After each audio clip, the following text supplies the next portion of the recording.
My name is Jeff Miller with CME Computer and IT Solutions, and just wanted to let people know that we also have our next Zoom meeting is at 7, or January 7th. Yep. January 7th, 2026. Come on in. Hello. Come on in.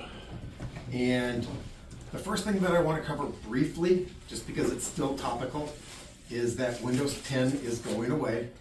Microsoft is no longer supporting it, which means that you won't get fixes to bugs that they find in the software. So if you've got Windows 10, look to see if you can upgrade it.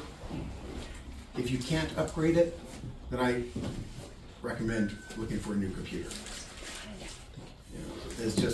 And if you're looking for a new computer, this is a desktop computer.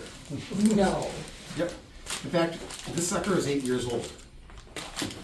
The new ones can be slightly smaller, but this is what you would likely be replacing it with, unless you're a gamer and need a video, or a graphics designer and need a video card. The new ones have decent video, but not like gamer video. So and the reason why I carry this around is it's old enough that it does not take Windows 11. So this is what you'll see. No, interest me. Yesterday was Patch Tuesday.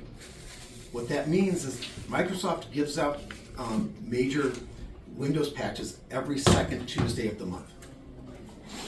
So, hello. Good afternoon. Come on in.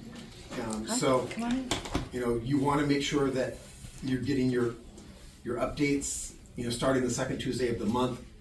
And it might not show up for your computer for 1 or 2 days because they don't want to hit their servers all at once. But you can always do a search for update and check for updates and force it if you want to make sure that you get them right away. I would do any Microsoft update except for the previews.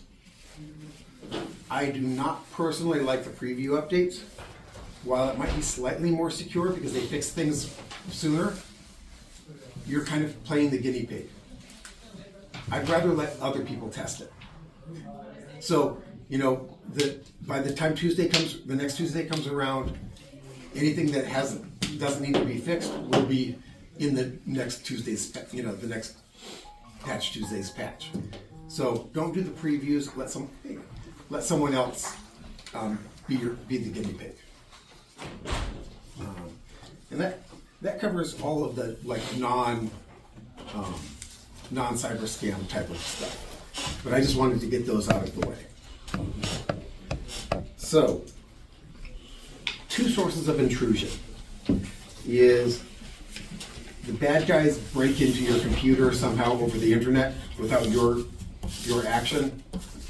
This is very rare. It's what I handle mostly, of securing your network, that can be done through hardware and software. So that's something that's fixable, and someone has to be targeting you for that.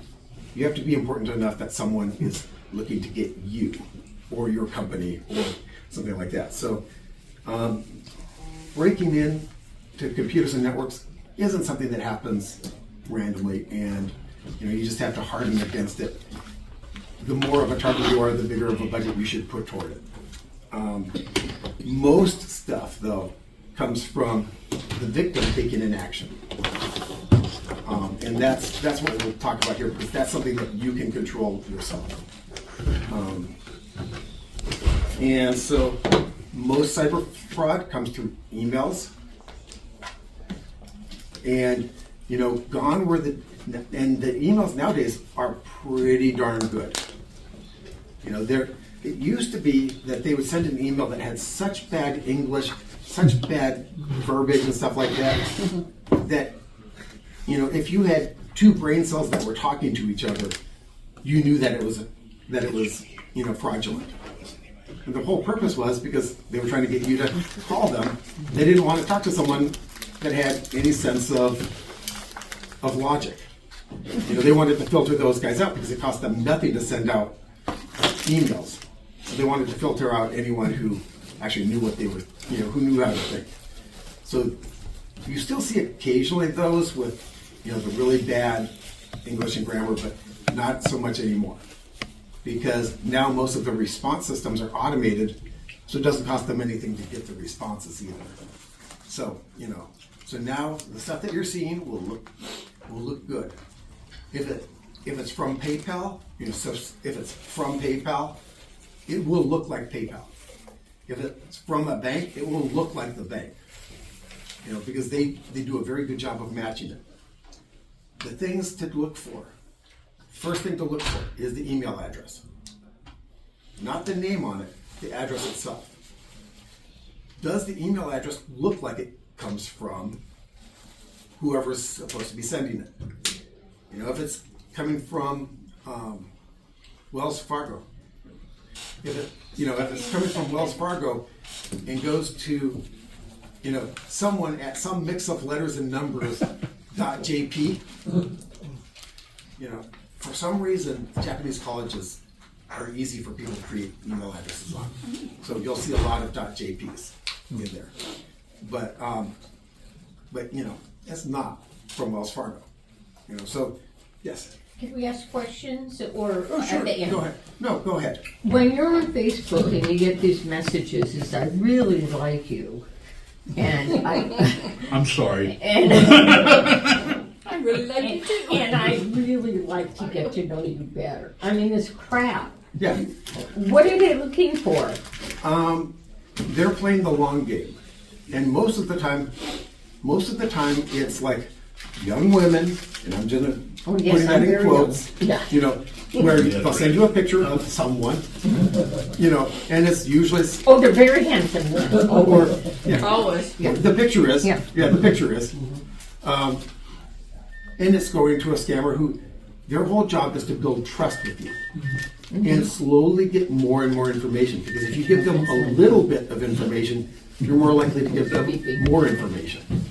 So they'll ask for things that are innocuous first, but they'll ask more and more. And the scam used to be, oh, I'd really like to come meet, can you send me some money for an airplane ticket? Almost none of them do that anymore. But, sometimes it's, but there are variations on, they're looking for information. They're looking for enough information that they can do identity fraud, probably to get into a bank account or something like that. The motives are varied, but they're almost always financial. And can they go to other people that are on your Facebook that you're friends with and stuff? They could. I mean, they can. Anyone on Facebook can see who your friends are. Right. So they Not can. always. So they Oh, want yeah. to do that. Yeah, if- You can set your privacy settings Right. so Yeah. that they cannot. But for most people, yeah. But a lot of times that they're trying to target you, I don't mean to hijack it, but they're trying to specifically target you. They may friend somebody else or multiple people Oh. that you are friends with on your Facebook, so that it looks like They're friends they with are you. friends of a friend, and they look Oh. Right. honest, innocent, basically. Yeah. Because you have friends in common. And most of them aren't targeting you. Most of them got a list, and they just used a script to throw this out to the list. Right. So they're targeting Yeah, whoever. not the only one they like. Yeah. Yeah. I mean, they're targeting whoever actually responds. That's, they're throwing a bunch of hooks in the water, and are only going to pull on the line if something jerks on it. That's essentially that game, and that's the game with the email. That's the game. They just throw stuff out there and look for a nibble. Because if they get a nibble, then they can start reeling it in. They text too, right? What's that? They text too. Oh yeah, text. I keep getting those too. And the types of texts go around. I mean, it used to be very common for HOV. You have an HOV fine, pay it now. Here's something far past this point. But if you ever get to the point where they need you to pay them in gift cards, Right. no one legit takes gift cards as payment. The old school FBI scam, FBI will come knock on your door if you don't pay them, if you don't pay your fine with X number in gift cards, no. The FBI, one, does not take payment in gift cards. Two, they don't want $2,000. They want a conviction, so because that looks good on their resume. But they often would target people with last names that are come from countries where that sort of graft is common. Like there was a big scam targeting Chinese people from China. And it would be from the Chinese health ministry with an unpaid bill, and they would put them on to Chinese law enforcement to pay the bill. Now, if you're from China, that's not a stretch. Even if it is fake, it's not a stretch that someone from the government might, so it's not a stretch, but it was a scam that was actually, come on in. It was a scam that was hitting Canada. I haven't seen it in the U.S., but it was hitting Canada. Go ahead. It actually has happened. It actually happened to one of my relatives. Okay. They were on a tourist visa, and they use that as a nice way to try to linger some money and try to get them to give some information. And unfortunately, they gave them information, and they got more than what they were giving out. Right. Yeah.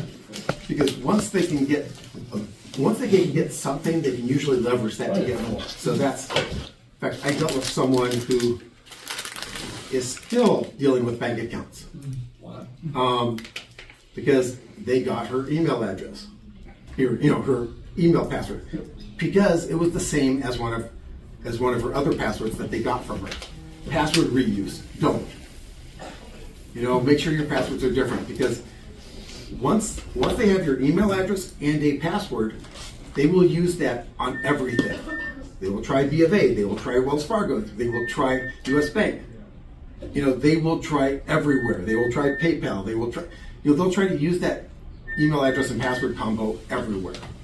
And once they get a password email combo that works anywhere, they'll likely sell it on the dark web, which means that anyone can buy it from them. And that's actually what happened to this lady.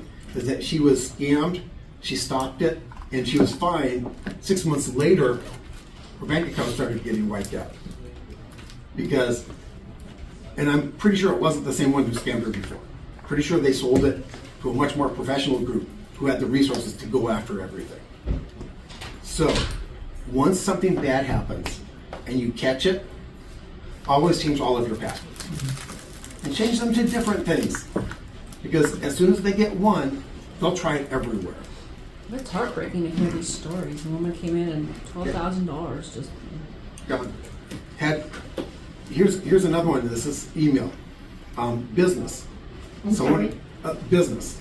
Some flunky got an email from the CEO saying to ACH wire some money to someplace, $35,000, and the flunky fortunately contacted emailed the CEO and said, "Hey, I sent that money like you told me to."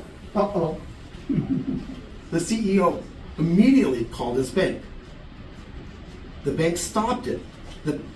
His banker, his person, he's big enough that he had a banker there, told him that if he'd called 2.5 minutes later, the money would be gone and non-retrievable. So, if you've got employees, always have a very, very clear rule as to how they send out information, how they send out money. Yeah, that's a good policy thing, right? Yeah, it's a policy thing. Yeah. A lot of the stuff, if you've got employees, is to set policies that, that really give clear rules. And the rule should be don't. The rule should be, if I email you something, you call me. Only allow verbal orders to send. Always have verbal confirmation, and don't accept the CEO called, because you can use AI to mimic voices and speech patterns. So you have to call the person in charge, on whatever phone number the person in charge gave you. don't accept anything else. And that's a really good policy that will save a company a lot of money.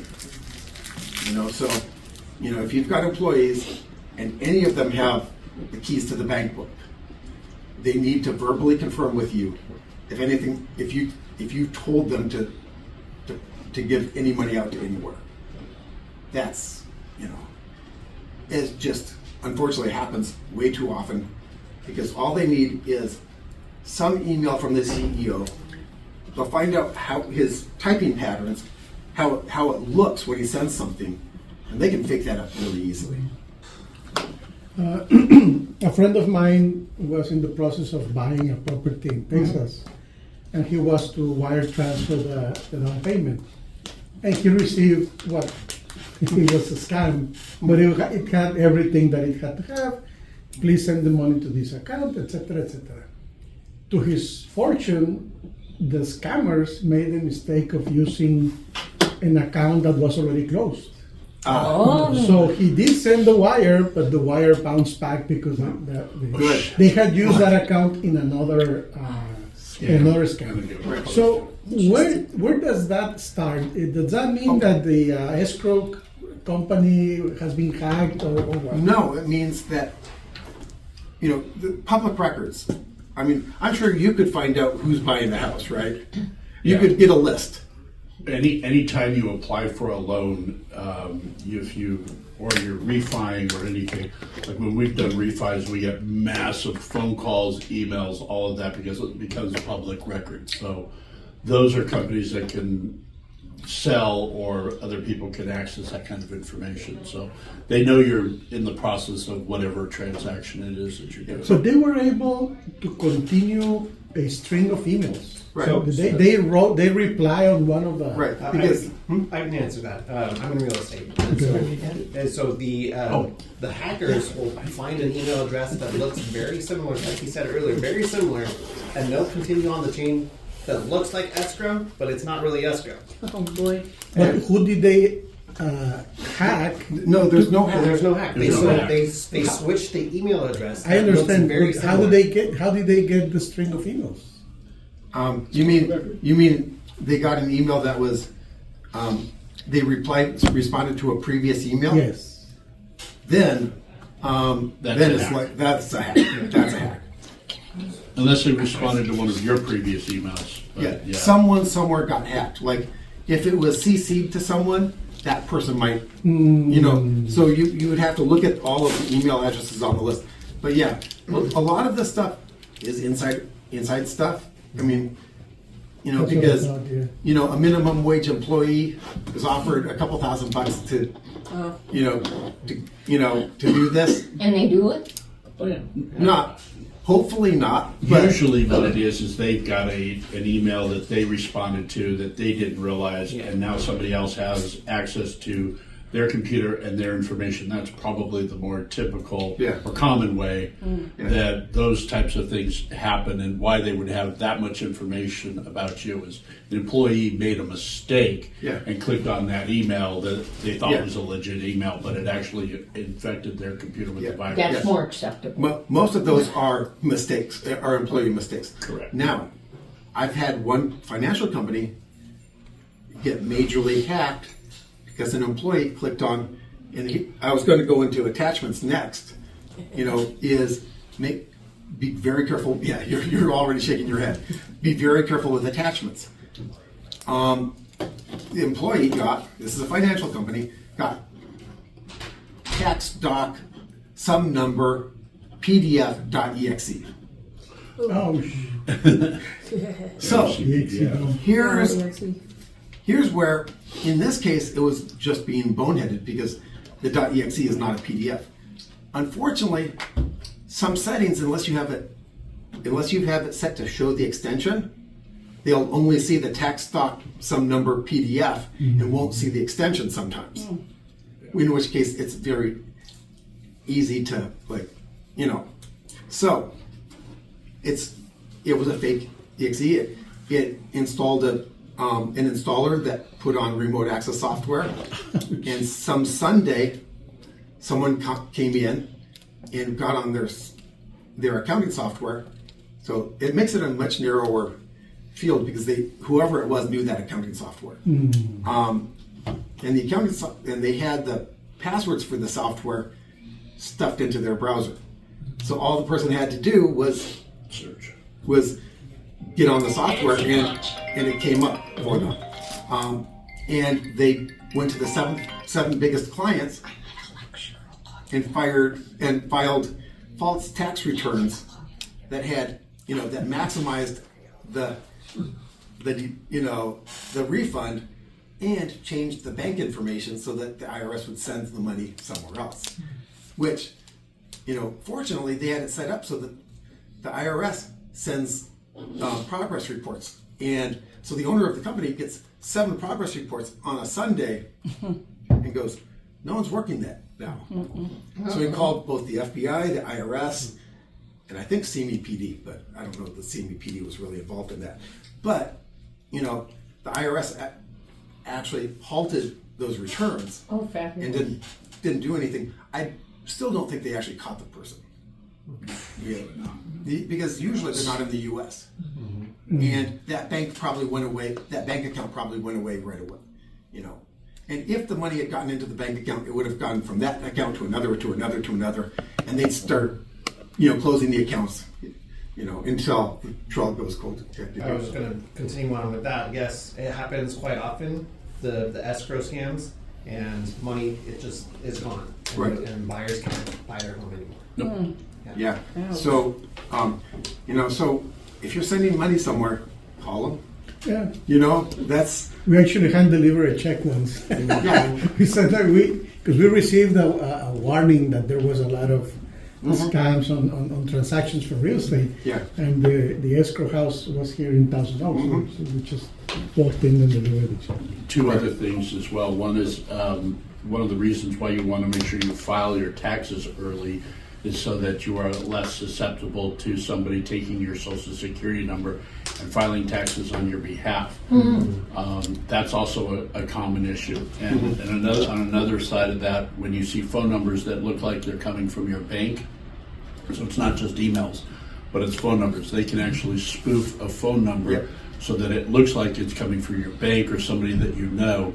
And what you were talking about with the AI, they can actually then now take people who you know and recreate their voice in AI and can actually talk to you over the phone, and it's all sounds just like your CEO, for example. It can sound just like your CEO, and all they had to do is just maybe find 30 seconds of that CEO speaking on a topic publicly. They take that information and now can convert that and copy it into AI. Yeah. So it's actually fact- AI is so scary for fraud now. In fact, that's one of the things that's not just that, but grandparents are getting emergency messages from their grandchildren Yeah. saying, we need money, and it sounds just like them.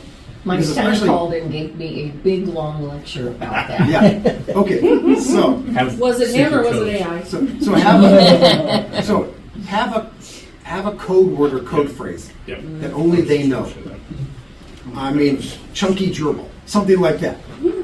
No one else is going to know that phrase, especially if they're now if they have Gerbils Are Us webpage. Maybe don't choose that one, but just choose a word or word combo that is just totally unrelated to anything that you do, and have all of your kids and grandkids know that one. Heck, have employees.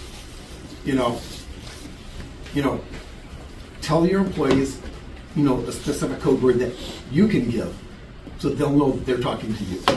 But quite frankly, if you have an employee, have them call you at your known good phone number. But in fact, your thing about the spoofing phone. Oh, go ahead. How do you actually get the extension, like, to see a word, like, the PDF, or, like, because you said, like, a lot of times it's being extended, how do you get that from the... Usually in the browser, it's different for different browsers, but usually in the browser security and privacy settings. Also in Windows, you can go into File Explorer options, and one of the text boxes is to always show extensions. To always click that. Always make sure that you're seeing all of the extensions. It gives 4 extra characters that makes things a little bit messier looking, but But those 4 extra characters can save your bacon. Also, your thing about the phone spoofing, I actually had 2 different people in 2 different areas, one in California, one back east, 2 different banks, got calls from phone numbers that they recognized as their local branch. Oh, And now here was that scam. There's a problem with your account. I need you to take out all of your money, buy gift cards with it, and then tell me, and then take photos of the card, the number on the back of the card, so that I can deposit it into a new account for you. Again, gift cards. You know, if you didn't get stopped anywhere else, as soon as gift cards are mentioned, no. Yeah.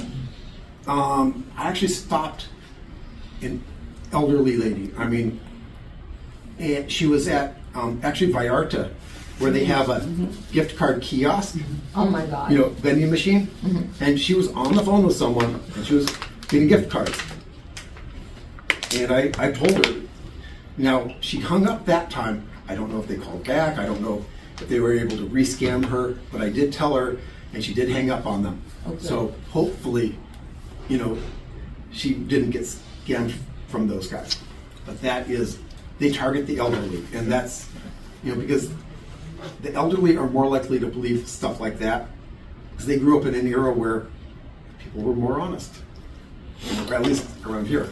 How unsafe is to have the passwords stored in the browsers? If I'm on your computer, I now know all your passwords.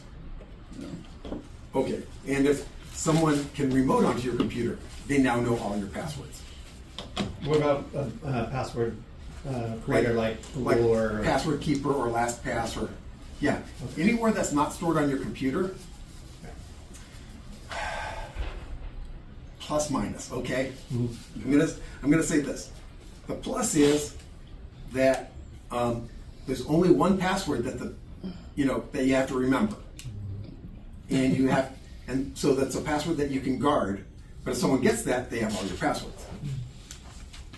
You know, so that's the minus. Also, the minus is that those password keepers are very big targets.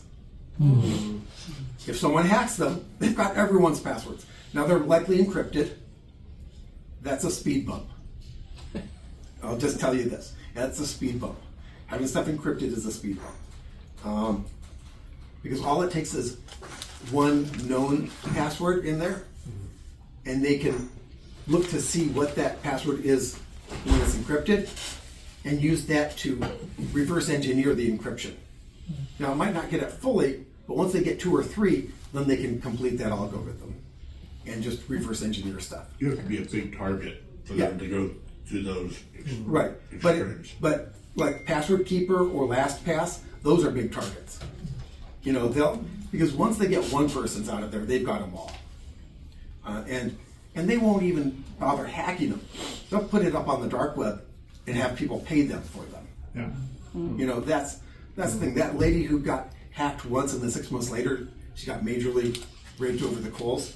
That's probably because whoever hacked her put her info on the dark web and she didn't change her passwords or didn't change all of them. Maybe only changed the one that was affected. But then whoever bought it just bought it under the assumption that she used that password other places and used that to. And once they get your email password, then everything's screwed. Because then they can go in and do forgot password just about everywhere. Ouch. And MFA, which is where they send you a code, that's good. It does not protect you from getting scammed. Here was someone got a call from his bank, I think, credit card bank, whatever, and said,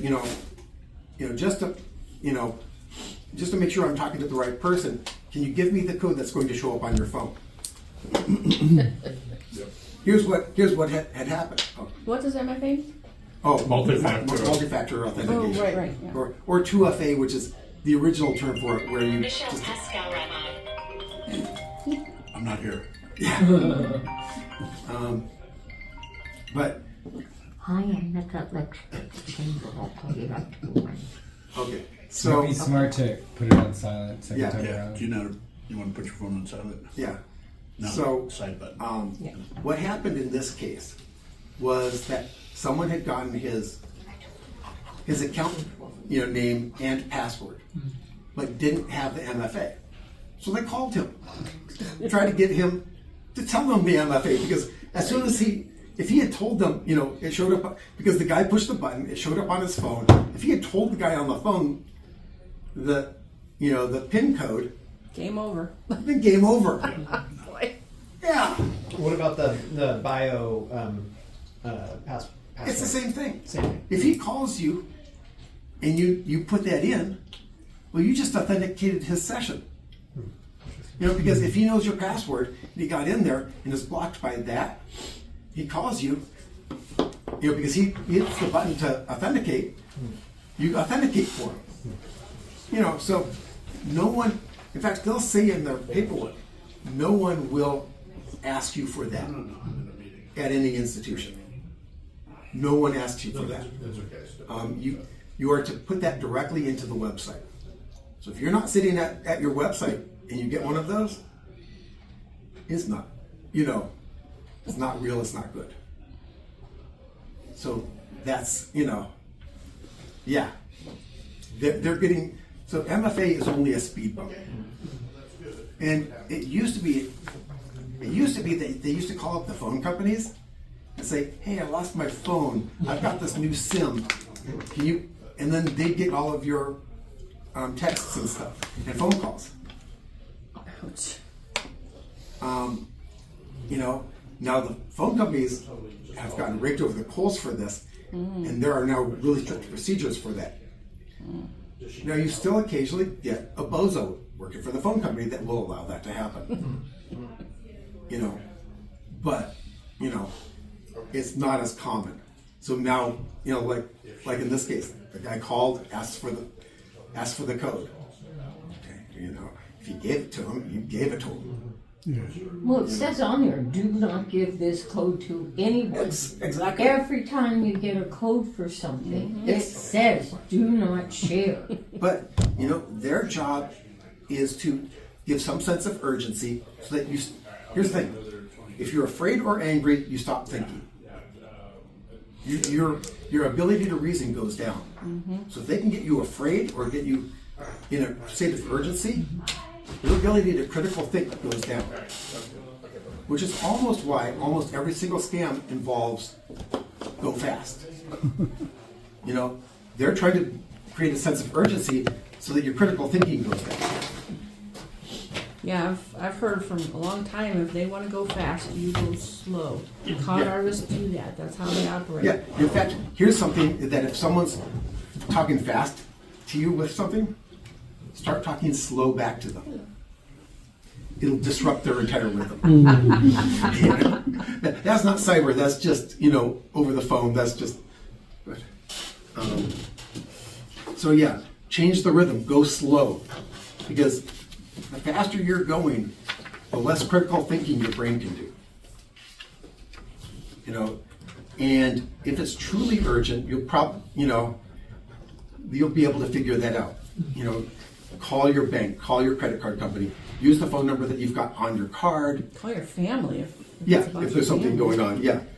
Yeah, if you get a call from a family member or a text from a family member, then call them at their own phone number or call a family member, another family member.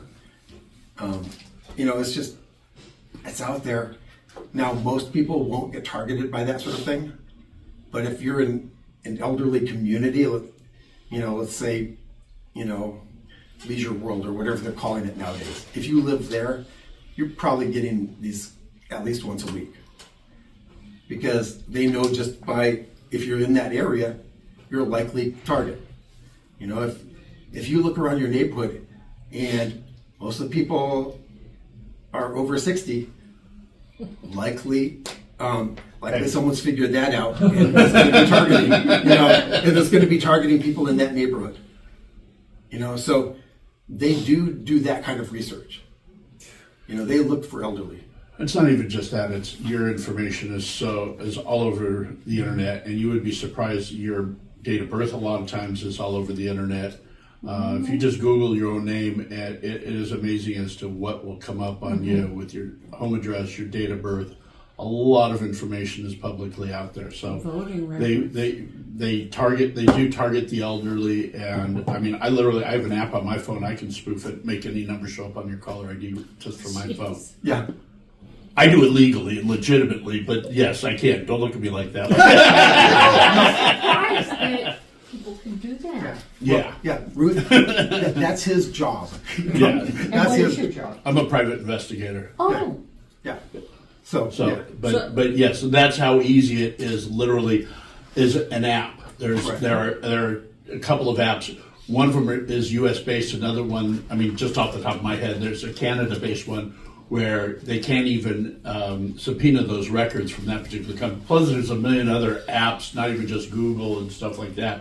I mean, you can get a Google phone number that's a fake number, and you can text and receive calls from that Google number, and it's yeah. Yeah, and you can set that up in 5 minutes and then abandon it. I got one of those too. Yeah. Why would they? Don't you think they would restrict that then? Or is that the whole point? Yeah, Just the that, trouble you know, is restricting enforcing all that? any restriction. I mean, Google gives those phone numbers as a convenience, Right. and people can take advantage of that. I mean, you could go right now, spend half an hour and get 10 different phone numbers. You know, you'd have to have 10 different new Gmail accounts or something. Or Yahoo. Or Yahoo or whatever. Hotmail, Yeah. any of those. Do you guys see them restricting down on that in the future? Since you guys are more connected than we are. I see a lot of times that the government wants to do that, but the companies, It's not going to happen. the companies are big enough that Some They- people they use it can- legitimately, like Yeah. they actually use it for their business. Yeah. yeah, Yeah, I mean, if you're a business, I mean, you would right. get a legitimate Yeah. number for your Right. business. But you could also That's use just me about my brain. Who knows? Right, yeah. Maybe. Here's the legitimate use for it. You run your business off of your cell phone. You don't want everyone to know your cell phone number. You get this Google number, have it routed to your phone. It can do some things like it can do voicemail. It can do a lot of things outside of your phone. But let's say you're not in that business anymore. So this number that's published, well, you just simply tell Google, yeah, don't send it to this phone anymore. Okay. Now, so you're not forever getting calls based on something that you're no longer doing. So that's a legitimate use for it. You can create phone numbers for your employees, so that they can get the calls, and have them routed. There are legitimate uses it's for like it. call forwarding. Yeah, but with a, It's an app. Yeah, it's an app with a Literally created an phone app. number. I used it for multiple reasons, but I even use it just sometimes for just giving out to potential spam. That they're going to market me. I know, but I want to be able to receive the text or whatever initially. But I don't want them to keep hounding me on my regular cell phone. So I've done that. Yeah. And so I know someone who creates a new phone number for every website that requires his phone number. Oh my God. And that's a little anal. yes, and I will not say his name because I'm going to be I'm recording this. But what it means is that he knows where his phone numbers get sold to and who sold them, and that's why he originally started doing it. Now he's got over 100 phone numbers.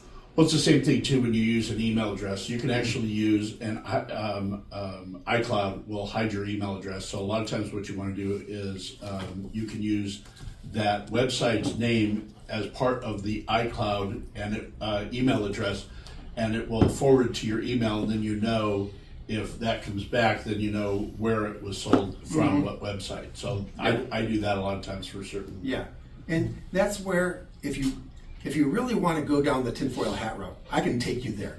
I just consider it too much effort most of the time. Now, if you've got enough money that you have people for that, one, you're a target, but you've also got people for that, so they can do that work for you. let's see. Just don't trust anyone. Yeah. Also, yeah. Yeah. Well, unless you're face to face or you know. I mean, Right. There's a saying, trust but verify. Yes, exactly. And if you can't see them, you don't know that it's them. Yes. You know. Also, links in emails. One, no bank will give you a link to your account, unless someone changed their policy just recently. I don't know if you've seen that, but I haven't seen it. Well, they'll give you a link to their main website. Right. That's the problem. Yes. So it's not going to give you a link to their account, but what it'll do is it'll give you a link to what appears to be their main website. Right. And even up on the address bar, they can actually make it temporarily show the legitimate Yep. URL for that Right. particular bank, even, and you Right. think it is, and you're logging in. Right. Always manually type it in. Do Yes. never click a link, even if it looks like it's legit. Yeah. So, I think I heard a contradiction, but I'm not sure. Okay. A bank will send you a link under one circumstance? No, so what they'll do is they won't send you, what he's saying is they won't send you a link directly to your account. But what they may do is they go, Yeah. log into your account, chase.com, Okay. and it And then shows follow. chase.com. Now you click on that, it says chase.com, looks like chase.com. The problem is that they'll have an embedded URL that looks like it, but it'll redirect you, Right. and then the whole web Right. page looks like chase.com, but Yeah. it's actually so, not. So never click on a link in an email. Yeah. You know, the main thing is type it in, Yes. because they can make it. Now you can, most of the time you can hover over the link and see the URL of where it's going, Correct. and that only gets the sloppy ones. If they really know what they're doing, they can do, what he said, and basically fake the URL. I know 3 different ways to do that. One of them is really weird, and it involves something that's in the format that really shouldn't be. There's a code, an ASCII code, that will tell it to take the reverse of everything that follows. Why is that in ASCII? Why does anyone implement that? But it's there. It's like, when I found that one, I thought, that's stupid. And it is, but it's there. Describe what ASCII is briefly. I don't Oh. remember the acronym, but I don't remember the acronym, but it's, every That's single ChatGPT. letter and character that you can type on a computer has a 4-digit code. except Code for number. the sense signs. Right, yeah. But so ASCII that, has no sense. yeah. So that code is an ASCII code, because ASCII is some association that created those codes. Is that ones and zeros? Um, ASCII? Well, it's No. Okay. 4 digits of hex. So it's Hexadecimal. one What's one hexadecimal? through F, or 0 through F. Okay. Oh, yeah, okay. But so that's an awful lot of characters. Now, here's the fun things that you can do with ASCII codes, and you can learn how to type them in and create the characters from them. Or you can get foreign characters that way. Let's say you need the character for a yen. Well, you go look up the table, and you can get the ASCII code for that and type that in, and it'll produce that symbol. Here's where it gets fun. The lowercase a in English is very similar to a character in Cyrillic. Yes. If you put in the ASCII code for that Cyrillic character, and put it in like chase.com, well, for one thing, it's going to a website that isn't Chase, but it looks like Chase. If you click on Even it, the @ sign? no, the A itself. There's a Cyrillic character that looks very much like that A. There's also one that looks like an E. Don't worry, you'll never do that. Yeah.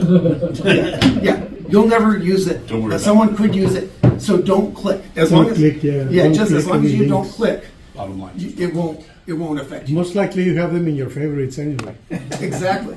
And that's actually good. It reduces typos. It's One thing that they do is typo squatting. it's Let's say two separate things. Chase, they'll look for the characters that are around the A and try to reserve the URLs for, for those, for anyone that mistypes. And, so they'll try to do that so that they're not targeting anyone, but anyone who mistypes the URL that way goes to their website, which will look just like the Chase website. Now, all of the big companies like Chase and all of them try to look for every way that you could typo their name, and they reserve those. In fact, if they find one out there and it's already reserved, they can go to ICANN and say, hey, this is a typo squat. Suspicious. And say, we want it, and they can get it. Oh, good. It's a simple email to them. ICANN will investigate for like 2 minutes and send it. Which means that if your name is very close to a big name, you'll likely lose it real fast. If you've got a website. And that's happened a lot. To people who had legitimate websites that just got yanked because it was close enough, that it looked like it could be typo squatting. At least that's what the big company says. They just don't want anything,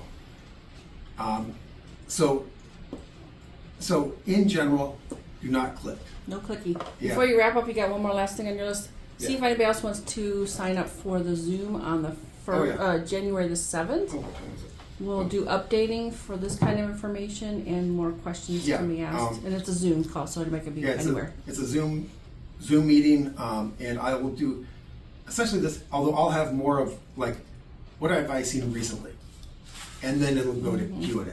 You'll send us a link. Well, yes. It's a Zoom link, you're right. Yes, but it does not go to your bank. You can always call us and ask if we sent that There you Zoom go. link. Yes. Yeah, One question, is it 100%, not 100%, but is it safe to use the hotspot on the phones? Good question. What's a hotspot? Your telephone typically can give internet access to a laptop or Yes. I use that all the As long as time. your it's actually password. much safer than using someone else's Wi-Fi. Is that right? Yes. Yeah. Yeah, I use that. Because they would have to fake a whole cell tower to do that. It's doable. It is doable. They can do a man in the middle and fake a cell tower. That takes a whole lot more than just faking a Wi-Fi. I want to tell you something as well that you may or may not be aware of. There is a way that the bad guys can see what Wi-Fi's you have targeted, that you have accessed in the past. And what they can actually do is create a fake Wi-Fi with, let's say you go travel and you're logging into the Hilton guest Wi-Fi. They can actually see on your phone that you've previously logged into the Hilton guest Wi-Fi and create a fake guest Hilton Wi-Fi that your phone will automatically connect to. And then they can actually access, I don't know if you had heard of that, they then can now have total access to everything that you do through your phone. Yeah. So. Yeah. So yeah. the good- I've been avoiding some of the really out there nightmare stuff, but yes, that is something that they can do. I mean, especially if you're a target type person. Right. I mean, they're not going to do this for Joe Random. The good rule, how you avoid that is you go into your history on all of your Wi-Fi's and you delete your previous history of anything that you've connected to. And also when you set up and you connect to a Wi-Fi, do not click that a Wi-Fi that's a guest Wi-Fi. Do not click on join automatically. Yeah. Do not auto connect. Auto connect, yes. Yeah. Do not have it join automatically, because that might be convenient, but the bad guys are relying on your wanting convenience. So the Starbucks and McDonald's Very Wi-Fi bad. is Very no, bad. no. Oh, because anyone can be on there, and it doesn't take much to see all of your traffic. I mean, a VPN would help. Yes. In fact, that's one of the good uses for a VPN. most of the time VPN is oversold. Explain to them what a VPN is. Virtual. Yeah, nobody. Okay, Yeah. not everybody knows what a VPN Yeah, is. okay. You can set up a VPN on your phone easily. The downside to having a VPN is it will sometimes restrict your access to some bank accounts and things, some sort of sensitive data. And then you have to turn off your VPN to access it and then turn it back on. Right. Yeah. So what it does is it encrypts a connection from your device, your phone, your computer, whatever, to a server somewhere. And so and if it's part of a network, then then it's part of a network. But as far as anyone else can see, so the website that you're accessing it from that server. So your privacy is protected. Now it does not protect you from, if you go to a bad website, you've got an encrypted connection to that bad website. So that's, it's sold as protection. It's not necessarily protection, but it's for privacy. It's never going to be 100%. Yeah, nothing is 100%. If someone who's really targeting it, I mean, even the best, let's say Microsoft, they've got huge buildings full of people who are designed to protect it. They get hacked because there are multiple buildings of people trying to do it. There are always more bad guys than there are good guys. So it's a numbers game. I don't think so. Well, in any We don't want to leave it that I way. think there's lots of good people Yeah, out there. but Just not don't all the think good that people all- are trying to keep Microsoft from getting hacked. Well, and if something happens to you, give us a call. Cards are here to give us a video. Yeah. Oh, 805. 805-584-9199. Or, yeah, I won't give my email over that. So 805-584-9199. Yeah, seriously, if you got a question, call. And I can make his number show up on your caller ID. But if she calls us, And take the audio from that and actually clone your voice. right? Like, I'm just saying. Yeah. I know. Yeah. so much out there now. It's, That's AI is absolutely insane. Yeah. Yes. the So last even- one on your even- list. What even- else do you got for Yeah. Yeah.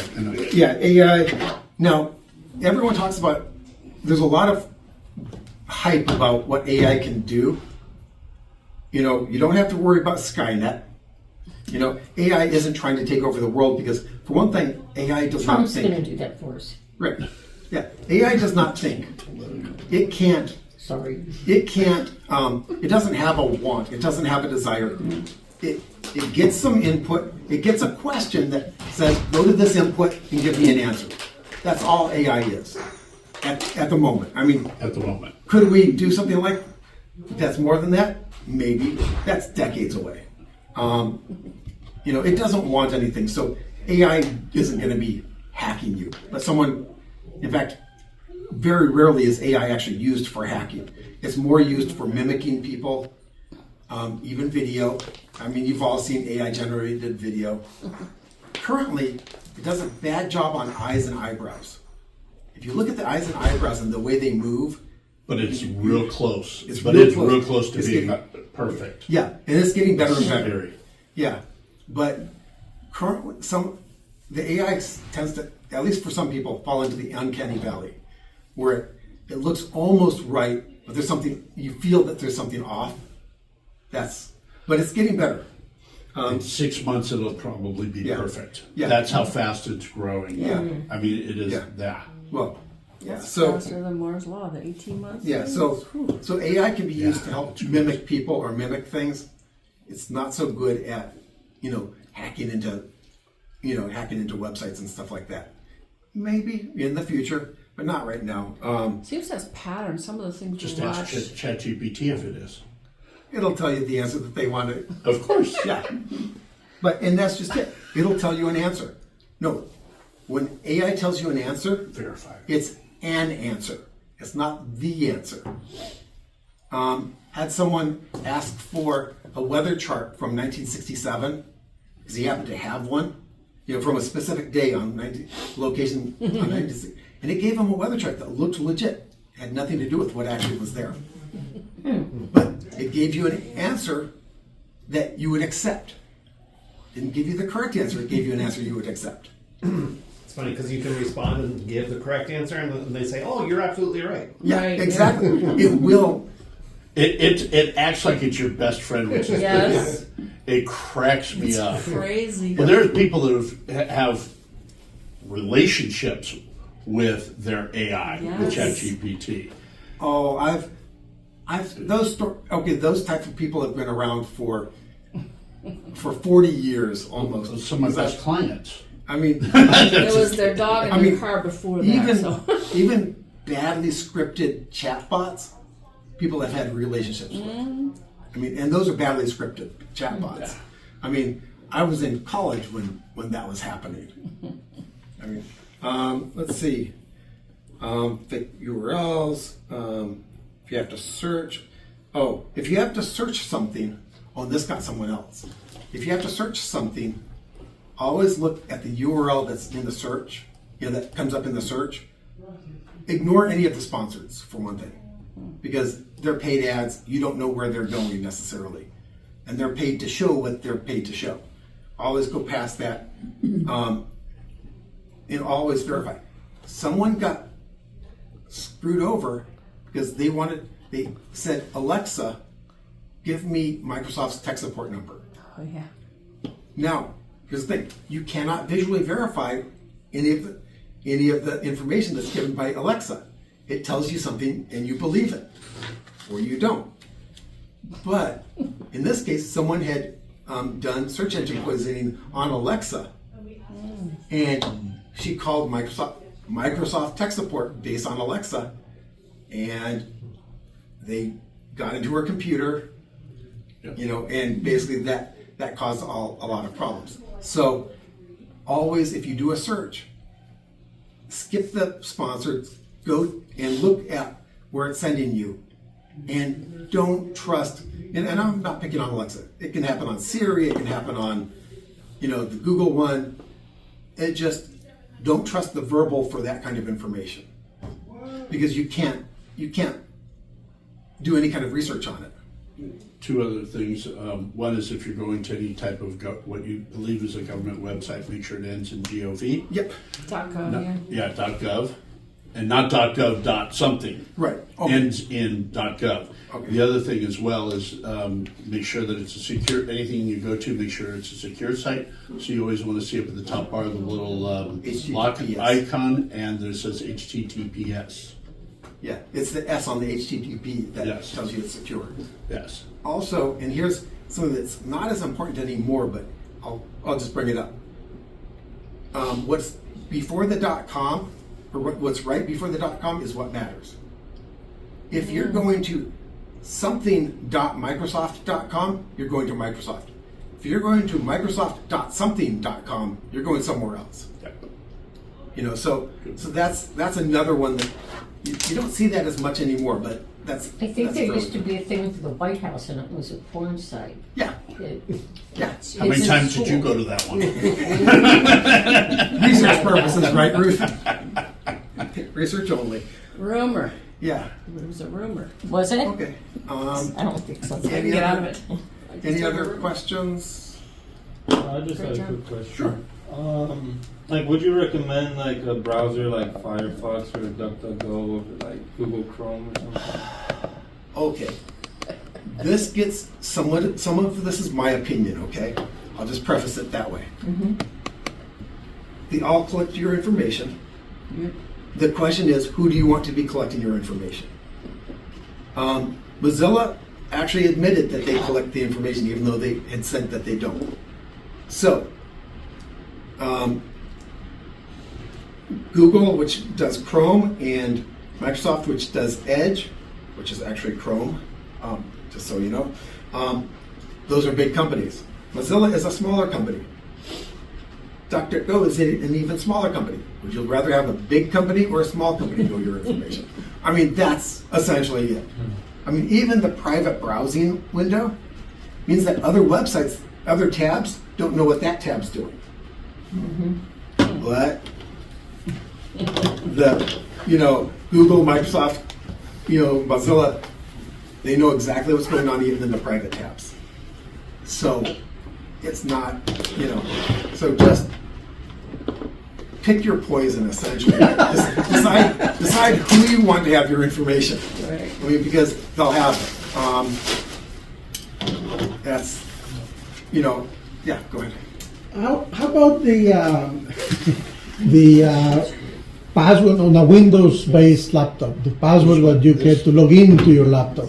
Okay, How GPS coordinates. crackable is that? GPS coordinates. 5 minutes. Is that right? Most of that time is spent rebooting your computer twice. I've carried in my It's pocket the badge of you should not have a tattoo. I know. because I work on computers. Sometimes I need to get in, but yeah, 5 minutes. The locksmith, sometimes they have to crack them. Yeah. So it's the password on your computer is as secure as the lock on your front door. That's the security for your computer. If you have a laptop and you leave it somewhere, if you glance away and come back, probably no one's messed with it. If you leave it on the table and walk away, go to the bathroom or something, you never know. So I'm just saying that, put a password on your laptop. You don't necessarily need one on your desk computer, because if they can get their hands on your desk computer, they're in. It's just there's no security on a desktop computer that isn't stronger than the lock on your front door. I mean, And how about there is. You could do it. It's just it'd make it harder to use your computer. Most people don't want to go through that nonsense. How about the antivirus that now is, for the past couple of years or 4 years, it's been recommended not to buy an antivirus and use the Windows security. Of course, first Microsoft says that. Yeah. And to be perfectly honest, Windows Defender is actually pretty darn good. If you're going for if it's a choice between Microsoft Defender or Windows Defender and like a $10 antivirus company or a free antivirus, go with the Defender. But if you're going to pay for something, go for a legit company, and they have a lot more resources to put toward it. But Microsoft Defender is actually pretty good. But like, for example, a Norton or something like that you pay about $100 a year or something. I would, if you're going that route, For which? Norton. He said Oh. Norton. I mean, it's I'm old school. I kind of like Norton, but I know you probably. And that's okay. You can bag on Norton. Don't. I'm not going to be offended. It's all good. I know. there was a time when it was really, really atrocious, and it was known as the Norton virus. But because they wouldn't let you uninstall it either. But it was really bad. They've cleaned their act up. Yeah. But I would actually, if you're really that concerned, especially for a company, go for endpoint security. Which one? Endpoint security. Endpoint? It's a service that different providers can provide.